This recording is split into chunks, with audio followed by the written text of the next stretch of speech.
আজকে অনেকটাই ভোরে উঠেছিলাম, নদীর পাশে সূর্যাস্ত দেখতে পেয়ে এত মনটা খুশি লাগছিল কি বলবো তোমাদের। তো তারপরে এইখানে দেখো মামি কালকে রাত্রে পিঠা বানিয়েছিল, গরম গরম পিঠা দিয়ে গেছে, এই খেয়ে আজকে সকালটা শুরু করব আমরা। তো বন্ধুরা দেখো চারিধারে কি কুয়াশা, এই যে দেখো পুরো কুয়াশা, কিচ্ছু দেখা যাচ্ছে না নদীর সাইডে। তো ওরা এসছে সেই রাত 12টার সময় মাছ ধরতে, এখনও বাড়ি যায়নি। তো ওই জন্য দেখতে আসলাম ঘুম থেকে উঠে। এখন কটা বাজে? এখন 7টা বাজতে গেছে, 2 মিনিট বাকি। ওপরে কি ঠান্ডা লাগছে, আমার তো এমনিতেই ঠান্ডা লেগেছে, আর নদীর রাস্তায় এত হাওয়া, চোখে জল আসতে হয়। কি কি হাম হাম দেখছ পচাটা? হ্যাঁ, কোথায় বড় বট? বড় বট কই?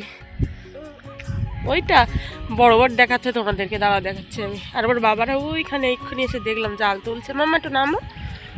আর পুরো কুয়াশা, এই ধারটা তো ফাঁকা, কিন্তু নদীর ধারটা প্রচণ্ড কুয়াশা। দেখো সূর্য উঠছে, কি সুন্দর লাগছে একদম। তোমরা দেখতে পাবে কিনা আমি বুঝতে পারছি না কুয়াশার জন্য। এই দেখো, এই জন্য সূর্যটা উঠছে দেখো। তো যাই হোক, আমি তোমাদের দেখাচ্ছি বড় বোট আর ওর বাবারা কোথায় দাঁড়া।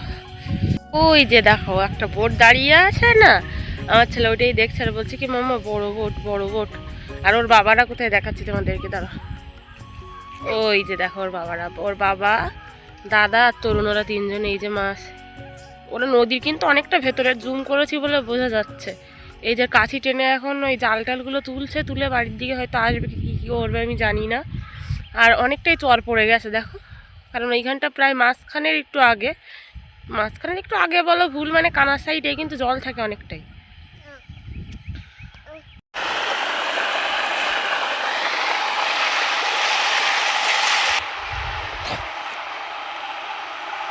তো দেখো পুরো ঝাউ বাগান, এই ঝাউ বাগানের মধ্যে দিয়ে যাচ্ছে আমরা।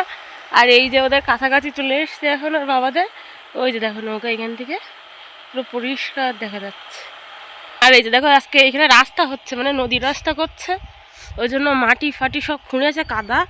ওই দেখো কাজ হচ্ছে, জিসিবি গাড়ি এসছে দেখো। ওই যে আর বাবা ওর দাদাও দাঁড়িয়ে আছে এখানটা, সোনুর দাদা। দেখো এখানে নদীর রাস্তার মাটি ফাটি সব ব্লক ফ্লক উল্টে দিয়েছে। গাড়িও এই যে রাস্তা হচ্ছে। তো বন্ধুরা আজকে সকালটা একটু অন্যরকমভাবে শুরু করেছিলাম, অন্য দিন তো কাজ থেকেই শুরু করি। আজকে একটুখানি নদীর রাস্তার দিকে গিয়েছিলাম। তো কেন গিয়েছিলাম তোমরা সবাই জানো, যে ওর বাবারা গিয়েছিল মাছ ধরতে, সেই কারণে এখনও বাড়ি আসছিল না বলে গিয়েছিলাম। তো দেখো ওরা বাড়িও চলে এসছে, মাছ কতটা পেয়েছে সেটাও তো তোমাদেরকে দেখিয়ে দিলাম। ওই যে তরুণ ওইখানে চাক জালের মধ্যে নিয়ে দাঁড়িয়েছিল, ওটা বরফ করবে। তো তারপরে এখানে রান্নার জন্য আলু কুচিয়ে নিয়েছি, আলু ভাজা বসাবো বলে ওরা আবার ফের চলে গেছে, আবার জাল দেবে সেই কারণে আবার চলে গেছে নদীতে। আর আমি এখানে আলুটা ভেজে রেখে দিই, ও আসবে এসে ভাত খাবে। আর আমার ছেলে তো দেখো এইখানটায় দুষ্টুমি করছে, আর রোদ অনেকটাই উঠে গেছে, এবার সোয়েটার টোয়েটারগুলো খুলবো। তো ভাবলাম আলু ভাজাটা বসিয়ে দিই তারপরে খুলবো। আর এইখানে আমার এই যে কড়ার বিশাল একটা কাহিনী বলবো তোমাদেরকে সবটাই। তো বন্ধুরা সকাল সকাল এই যে দেখো আলু ভাজা নিয়ে বসে পড়েছি খেতে। আমার মামি খাবে না মোটে, জোর করে বসিয়েছি। আমার ছেলের আগে খাইয়ে দিয়েছিলাম। ওরে বাবা। তো শীতকালে ম্যাক্সিমাম দিনই আমি বাইরে বসেই ভাত খাই, কারণ একদম ঘরে ঠান্ডায় ভালোই লাগে না। আর মামি এসেছিলো, মামি খাবে না মোটে, আমি বললাম এক মুঠো খেয়ে যাও।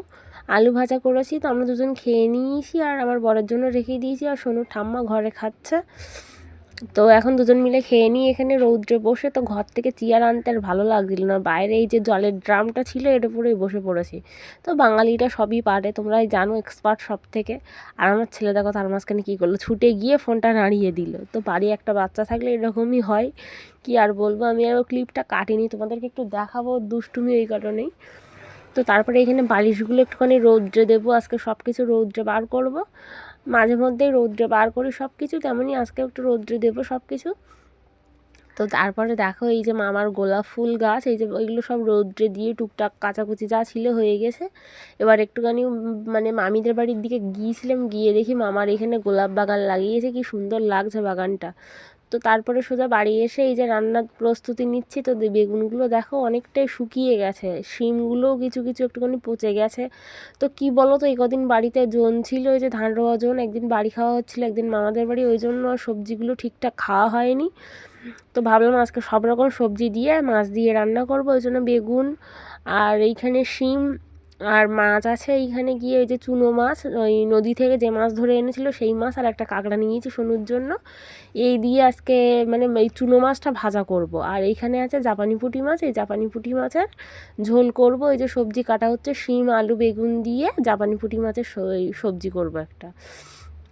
আর দেখো জাপানি পুঁটি মাছটা অনেকটাই বড় ছিল, আর এই মাছটা তোমরা বললে বিশ্বাস করবে না, নদীতে পেয়েছে, হয়তো খাল থেকে জল তুলছিল কোনোভাবে গেছে কি কি আমি ব্যাপার জানি না, কারণ মিষ্টি জলের মাছ নোনা জলে হয় না, তোমরা সবাই জানো আমিও জানি, কিন্তু আজকে পেয়েছে। এর আগেও একদিন তেলাপিয়া মাছ পেয়েছিল একটা নদীতে।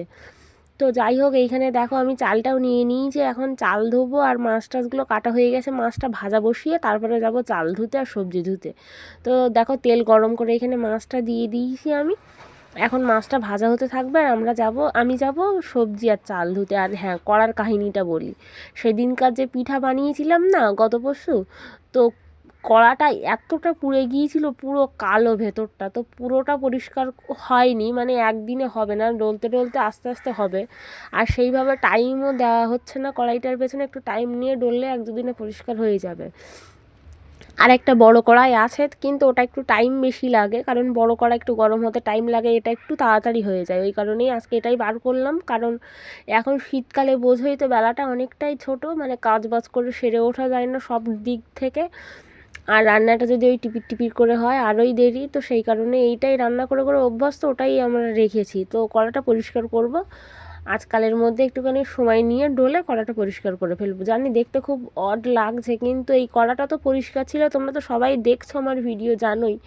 কিন্তু কি করব বলো, ওই যে মানে পিঠা বানাতে গিয়ে প্রচণ্ড পরিমাণে পুড়ে গেছে, মানে প্রচণ্ড, মানে কি বলবো তোমাদের, পুরো কড়ার ভেতরটা কালো হয়ে গিয়েছিল। দুদিন জলে ভিজানো ছিল, তারপরেও দেখো ধুয়েছি তো ওঠেনি, উঠবে ঠিক, কিন্তু একটুখানি টাইম নিয়ে ডললে, আমি ডললে পরে উঠবে, আর কারোর ডলায় ঠিকঠাক উঠবে না। তো আমাকেই সময় দিতে হবে একটু, তো একটু সময় বার করে কড়াটা পরিষ্কার করব। আর এইখানে দেখো সবজি সব কিছু নিয়ে এসেছি, চালটাও ধুতে এসেছি, এই হলো আমার কড়ার কাহিনী, তো বলে দিলাম। তোমরা আবার প্লিজ কেউ নেগেটিভ কমেন্ট করো না এই নিয়ে। তো কেন হয়েছে করার এই অবস্থা বললাম, আর ওটা ঠিকও আমি করবো, একটু টাইম পেয়ে নিই, কারণ এই কদিন প্রচণ্ড কাজের চাপ ছিল, বাড়িতে কাজ করছিল সবাই, যে মাঠে রোয়া কাজ হচ্ছিল, সেই কারণে একটুখানি রান্নাবান্নার চাপটা বেশিই ছিল, তো সেই কারণে সব কিছু দিক দিয়ে সামলে উঠতে পারছিলাম না। আর কেমন জানি হয়ে গেছে, এই জবের থেকে শুনেছি না ঘর ভাঙা হবে, সে ঘর বাড়ির প্রতি যেন যত্ন নেওয়াই হচ্ছে না, তারপর শীতকালে একদমই টাইম পাচ্ছি না, মানে সব দিক থেকে একটা অস্বস্তি ভাব কাজ করছে আমার মধ্যে। ঘর বাড়িগুলো এই অবস্থা দেখে একটা বিরক্তি বিরক্তি লাগছে, কিন্তু আবার যে মন থেকে ভালো করে পরিষ্কার করবে, এদিকে ঘর ভাঙতে হবে, তো সেই কারণেই কেমন একটা এলোথেলো হয়ে আছে সব দিকটা, যেন মানে সব দিক সামলে উঠতে পারছি না। আর ঘর বাড়ি পরিষ্কার, জামা টামা যদি পরিষ্কার সব কিছুই থাকে, দেখবে মন টনগুলো সব ভালো লাগে। কিন্তু হ্যাঁ, জামা কাপড়গুলো রোজ দিন ধুচ্ছে, ওগুলো তো ধোবই, আর কিন্তু এই যে ঘর বাড়িটা পরিষ্কার হচ্ছে না, এবার কেমন একটা যেন মন থেকে খামতি লেগে আছে। তো আমি এখানে মাছটা মানে ভেজে নিয়েছি, বড় মাছগুলো, এবার এই যে চুনো মাছগুলো ভেজে আগে ভেজে নেব, তারপরে গিয়ে পেঁয়াজ লঙ্কা দিয়ে একবারে ভেজে তুলব। আর কাঁকড়াটা আমার ছেলের জন্য বললামই, আমার ছেলে তো খুবই কাঁকড়া খেতে পছন্দ করে। তো তারপরে এইখানে দেখো বড়ি ভেজে নিচ্ছি। আর হ্যাঁ, আমাকে কালকে একটা দিদিভাই কমেন্ট করেছে, তোমাদের কি সরকারি ঘর ঢুকছে না নিজে থেকে করবে? আমাদের সরকারি ঘরের নাম আছে, মানে প্রথম কোটায় অনেকের টাকা এসছে, দ্বিতীয় কোটায় হয়তো আমাদের টাকা ঢুকবে, তো ঢুকলেই ঘরটা ভাঙবো। প্রথম কোটায় অনেকেই টাকা পেয়ে গেছে, তো বলে দিলাম। অনেকেই এর আগেও দুজনের কমেন্ট শুনেছি যে আমরা সরকারি ঘর পেয়েছি কি পাইনি, তো আশা করছি সবাই সবার কমেন্টে রিপ্লাই পেয়ে গেছো।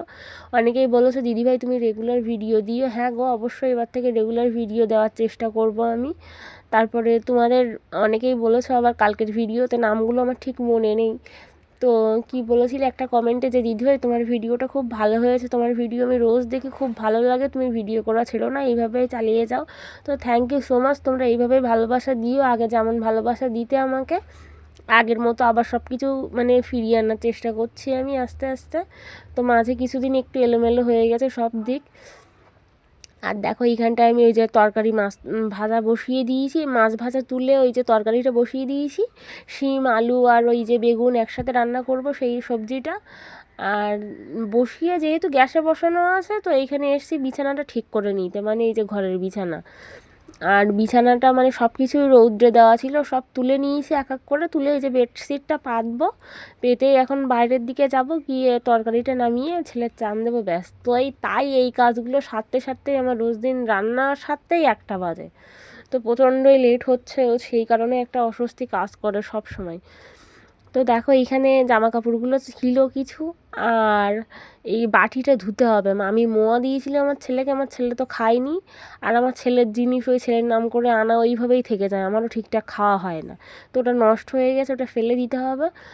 আর এইখানে লেবু এনেছিল ওর দাদা, তো লেবুগুলো এখন প্লাস্টিকে ছিল, ওগুলো গুছিয়ে রাখবো, একটা ঝুড়ি কিনবো ভাবছি, মানে এই যে ফল টলগুলো রাখার জন্য, কারণ পোকা খুব আমাদের বাড়িতে, পোকায় কেটে ফেলে, অর্ধেক ফল নষ্ট হয়ে যায়, যেহেতু ছেলে খায় ওই জন্য আনা থাকে ওর জন্য।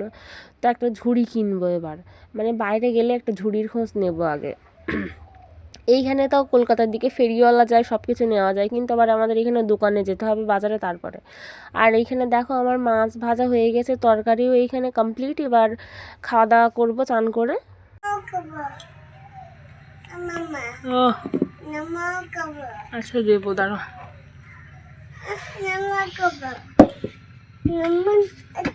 আসো। তো ছেলেকে তখন ওই যে ক্রিম মাখিয়ে ঘুম টুম দিয়েছিলাম একবারে। তো তারপরে এরা ওই যে জাল দিয়ে এসেছিলো আবার দুপুরবেলায়, তো সেই জালটা তুলে এসছে, এই যে এখন প্রায় বিকাল বিকাল লেগে গেছে। তো মাছগুলো বেছে নিচ্ছে, আর আমি ভিডিও আপলোড দেবো বলে ওরা এসছে বলে আমি মাছ দেখতে এসেছি। তো এসে দেখলাম বাছাও হয়ে গেছে, আর দেখো ধান পাতাগুলো সব রোয়া হয়ে গেছে, পুরো বাগানটা ঢেকে গেছে। তো দেখো কি সুন্দর লাগছে, এই যে পাশের জমিটা পুরো আজকে ডুইয়ে ঢেকে ফেলেছে সব। তো তারপরে দেখো ভিডিও আপলোড করে এই যে এখানে খেয়ে দিয়ে নেবো, আমার ছেলেকে তো খাইয়ে ঘুম দিয়েছি আগে। আমটা কে খাবে? কে? নন খাবে? বাবা পা খেলি বসতে দেখো। আমটা গরম, দাঁড়া একটু ঠান্ডা হোক। তো বন্ধুরা তখন দেখো এই যে ছেলেকে ঘুম থেকে তুলে এই যে দুধ দিয়েছিলাম, মানে ও ঘুম থেকে উঠে দুধ খায়। তো দুধ খেয়ে এখানে আমার দাদা এনেছে চপ, তো চপ খাবো। আজকে হচ্ছে হাট বাজছিল আমাদের এইখানে, ওই জন্য হাটের থেকে খাবার এনেছে। তো চপ ভাজা, গরম গরম চপ ভাজা খেতে বেশি ভালো লাগে আমার। তো বন্ধুরা এই যে দেখো সন্ধ্যাবেলা এখন এই যে ওই পাস্তা বানাবো, ওই জন্য আলু ভেজে নিয়েছি, আলু ভাজা দিয়ে পাস্তা বেশ ভালো লাগে। আলু ভেজে নিয়েছি, এখানে পেঁয়াজটা সব ভেজে নিয়েছি, এখানে ডিম আছে ভাজবো। তো আগে আলুটা ভেজে তুলে নিয়ে গিয়ে ডিম ভেজে পাস্তাটা দেবো, আর পাস্তা এখানে সিদ্ধ করা।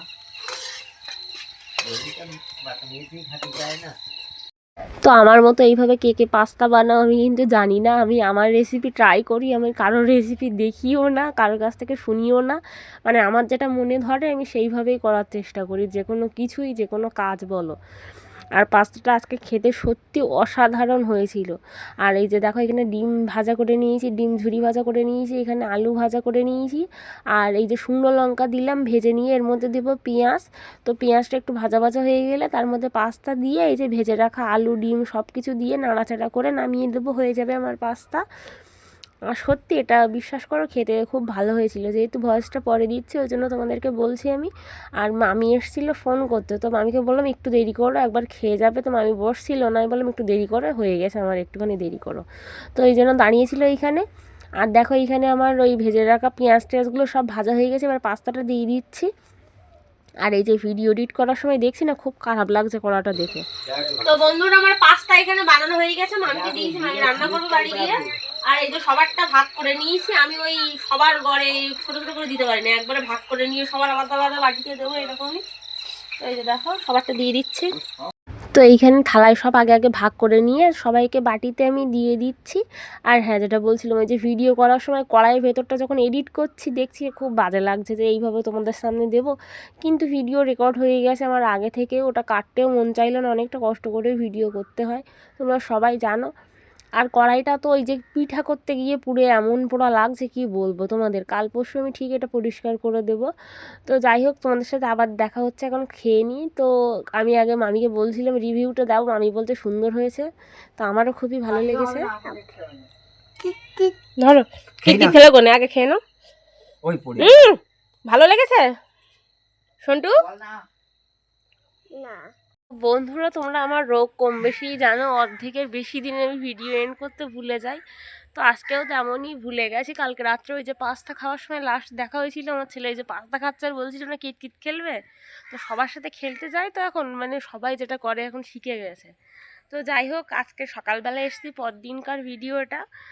তো বাড়িতে কেউ নেই, সবাই গেছে মেসোর শ্রাদ্ধে, মানে ওই যে মেজো মেসো মারা গিয়েছিল। তো আমি আর যাইনি, মাসিরা ছোটো মাসিরাও এসছে, মাসির ছেলে মেয়ে সবাই এসছে, সবার সাথে দেখা করাবো তোমাদের নেক্সট ভিডিওয়। তো নেক্সট দিন ভিডিওটা অবশ্যই দেখো, তোমাদের আশা করছি খুব ভালো লাগবে। আর হ্যাঁ, আজকের ভিডিওটা কেমন হয়েছে অবশ্যই কমেন্ট করে জানাবে। তো চলো সবাইকে টাটা, আবার দেখা হচ্ছে নতুন একটা ভিডিওর সাথে।